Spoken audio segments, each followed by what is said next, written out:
Okay, well, welcome to this week's edition of Reverse Mortgage Weekly. So this is something I've been doing every week. It's just kind of a little brainchild of wanting to get in front of people and educate people on the reverse mortgage. Thank you for joining me today. Those who are joining on the live call, we're coming live and direct from the Northern Hemisphere, it appears. Well, anyways, I like to talk about different subjects here every week on Reverse Mortgage Weekly.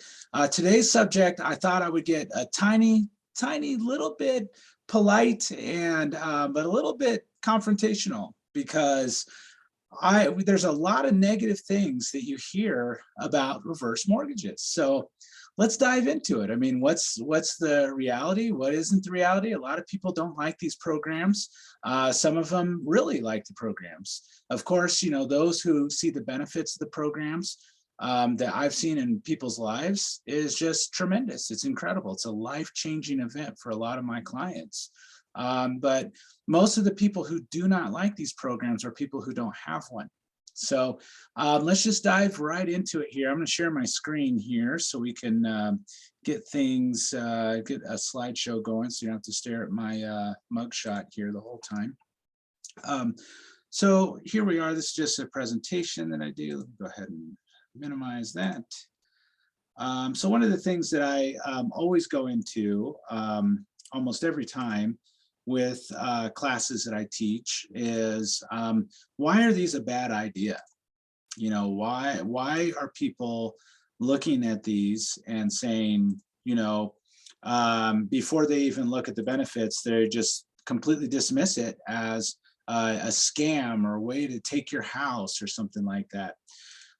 So what I decided to do this week was I tried to take a look at some of them, to look at some of the critics and find out, just to understand, where are people coming from when they say this is a scam to take your home? I mean, one of the folks that I looked into was Dave Ramsey. Now, Dave Ramsey has a whole YouTube video dedicated to this is a scam. These things are horrible. And he really paints a very doom and gloom picture. Now, I like a lot of what Dave Ramsey talks about. At the end of the day, he's talking about paying off your debt. I mean, it is what it is. Pay off your debt, invest in solid investments. I mean, how can you go wrong with that advice? I mean, but that sounds like about the easiest thing to advise people to do. Pay off your debt, get a 15-year mortgage, aggressively pay off your house, all of that stuff. Now, is that a bad idea? No. I mean, it's just different philosophies. In regards to paying off the house with a 15-year, we'll just take that for example.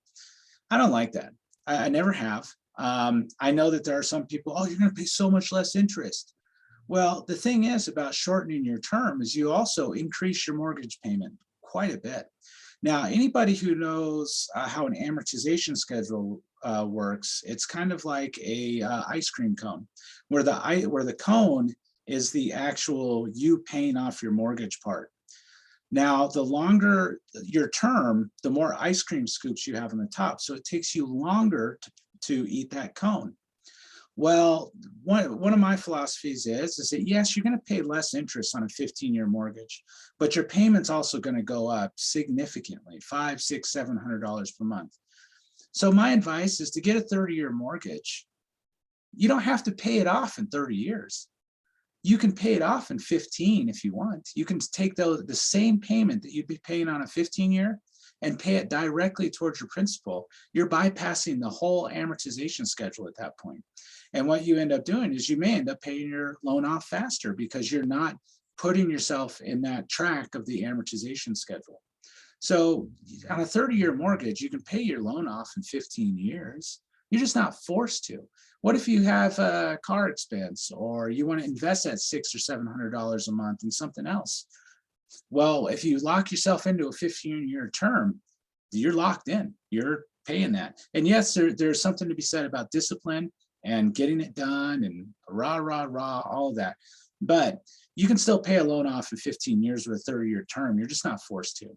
So that, I just like the flexibility of doing that. So his take on reverse mortgages, and he was very pompous when he talked about these.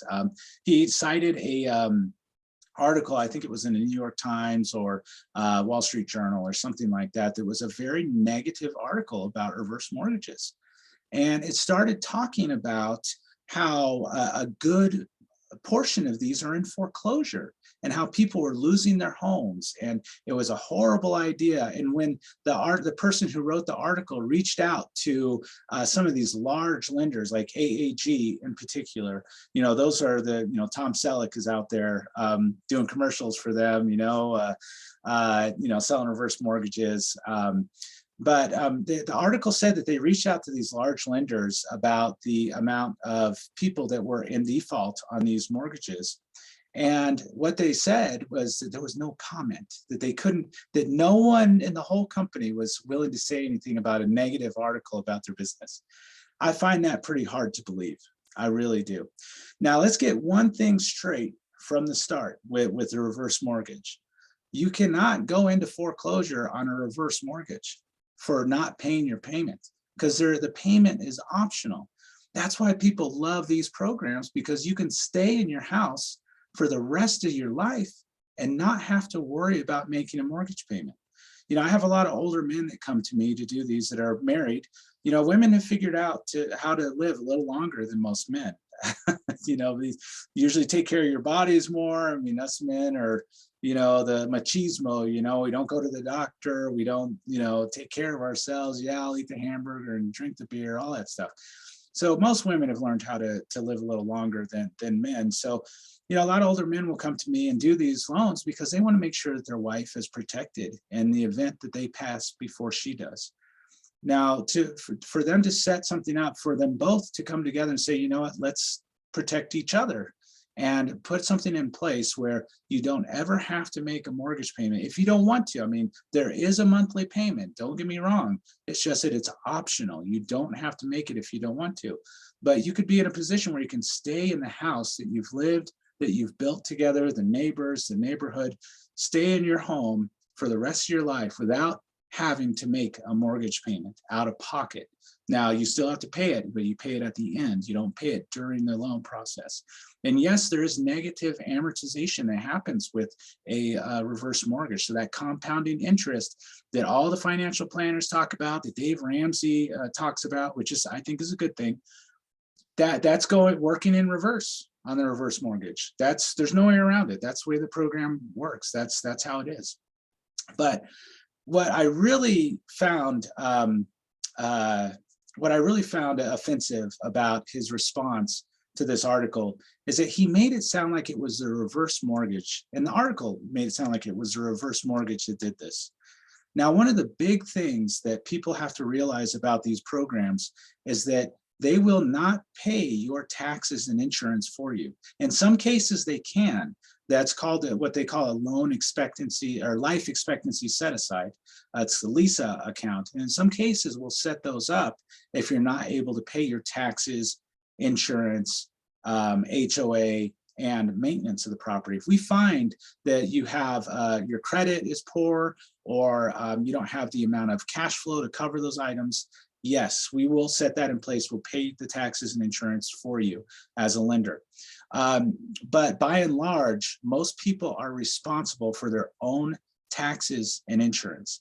Now, that has nothing to do with the reverse mortgage. Your property taxes have everything to do with the county. Your homeowner's insurance has everything to do with your homeowner insurance company.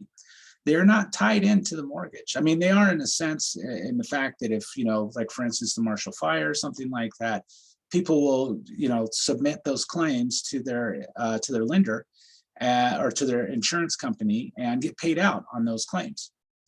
But this article was making it sound like it was the reverse mortgage that put people in trouble. And that's not the case at all. And then Dave Ramsey just jumped on the bandwagon. It's almost like he didn't research anything. He just went out willy-nilly, very pompous. He strikes me as the type of person who doesn't want your opinion. He just wants you to tell him he's right. I know a lot of people like that, and I'm sure you do too. But so the thing is that if you don't pay your taxes, and this doesn't matter if you have a reverse mortgage, a forward mortgage, no mortgage, it doesn't matter what kind of mortgage you have. If you do not pay your property taxes to the county will put a tax lien on your property.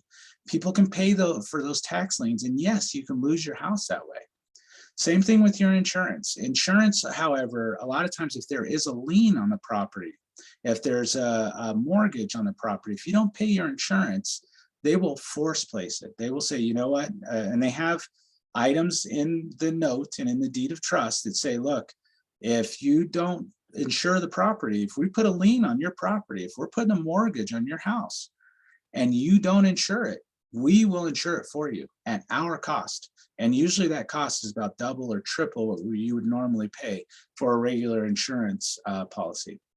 So that is the real rub here, is that it's not the reverse mortgage that caused these people to go into foreclosure. It's the fact that they weren't paying their property taxes. So I beg to offer another question. If these folks are struggling making their property tax payment and they no longer have a mortgage payment, there's a bigger problem at hand here. Because let's take a forward mortgage, for example. On a forward mortgage, these folks that have not paid their property taxes and have gone into foreclosure, or have gotten in trouble on the verge of losing their homes, if they had a forward mortgage, not only would the fact that they are not able to pay their property taxes be a problem, but the fact that they have a monthly mortgage payment compounds that problem. So if they don't have a monthly mortgage payment, or if they have a monthly mortgage payment and they're having a hard time just paying their taxes, this is a larger problem. At that point, you have to start looking at, is staying in the house really the right decision for this person? Because with a reverse mortgage, they're actually in a much better place because they don't have to make that mortgage payment. So, the article and, some of these financial people that just want to jump on the bandwagon, oh, the reverse mortgage is way to take your house, you're gonna, it's a scam, and that's literally what it says on his YouTube. It says this is a scam, and people really honor his advice. He strikes me as someone that really wants to serve people from his heart, and I really appreciate that about him. But quite frankly, he's dead wrong on this issue. Dead wrong. Now, is it true that there are some things about the program that aren't advisable? For instance, the negative amortization. Yes, people look at that and they're like, oh gosh, that's a problem. But what they tend to not look at is, yes, it's negatively amortizing, but at the same time, you're not required to make that monthly mortgage payment. So if you have a $2,000 payment that you're making principal and interest, and all of a sudden you're not required to make that, well, yes, it'll start compounding on the property. But what if you had an extra $2,000 to work with each month? What if you invested that $2,000? What if you put it in the pocket of your kids or put it into another investment or something like that? That's the big piece that a lot of these financial gurus are missing with the reverse mortgage. They're not talking about that. They're not talking about the line of credit and how it grows year over year and how you can supplement your retirement with that. They're not talking about the fact that you don't have to make a monthly mortgage payment. They're not talking about any of that. Instead, they're trying to basically show people how to eat their equity. And of course, we all know you cannot eat equity. You can't take a picture of your house and go to the grocery store and pay for your groceries with it. It's great to have a lot of equity in your house, but the problem with equity is it's not liquid. And for most people, most average Americans, they need to have access to their equity. Now, if everybody followed the Dave Ramsey plan, in my opinion, I think that they would be great. I think that they would be in a fantastic situation. They would have no debt. They would have great investments. Their house would be paid off. They would be living, on a gravy train with biscuit wheels. I really believe that. I think he gives very sound advice, but I think it's kind of like people who have their credit cards that have just gone wild with their credit cards. And then you have all these other mortgage companies, and I'm sure, and I've done loans like this too, where they have just loaded with debt. They got car payments. They have credit card payments. And then you have all these companies out there, oh, your house is a gold mine. And he shows up with a pick and, gold's coming out of the faucet. And But you're asking these people to pay 30 years on a credit card for debt that they racked up. And yes, credit card debt is high, or the interest is high and all that stuff. So, but the thing is that once you have that debt, once you've already made the bad decision to rack up debt, buy a bunch of cars, overextend yourself, at that point it's too late. You can't go back to that person. And really his philosophy and his program, from my understanding, is a snowball effect. You take the smallest bill, pay that one off first. Next one, pay that one off first. Next one, pay that, and just keep going that way. Beautiful program, works great for people. But I have a better idea. Don't spend the debt in the first place. Don't go out and overextend yourself. That's really the key, is to live within your means. But same principle. Is it a good idea to pay on those debts for 30 years? No. Do people do it? And do you still have all these mortgage companies out there? Oh, we saved somebody thousands of dollars per month. You know, really what you did was you converted that short-term debt into a long-term debt. You stretched it out over 30 years so that the payments are really low now. And you also, you know, you're paying less credit or less interest. And is it a bad idea? Well, I'll tell you what, if you're sitting at the kitchen table and you're wondering where you're going to come up with all the money to pay off your debt, if you roll that into your mortgage and all of a sudden you're saving $500-600 a month, then you take that same $500 or $600 a month that you're paying anyways, pay it towards your principal. I don't think that's a bad idea. I think that it's a great way to bail you out, basically.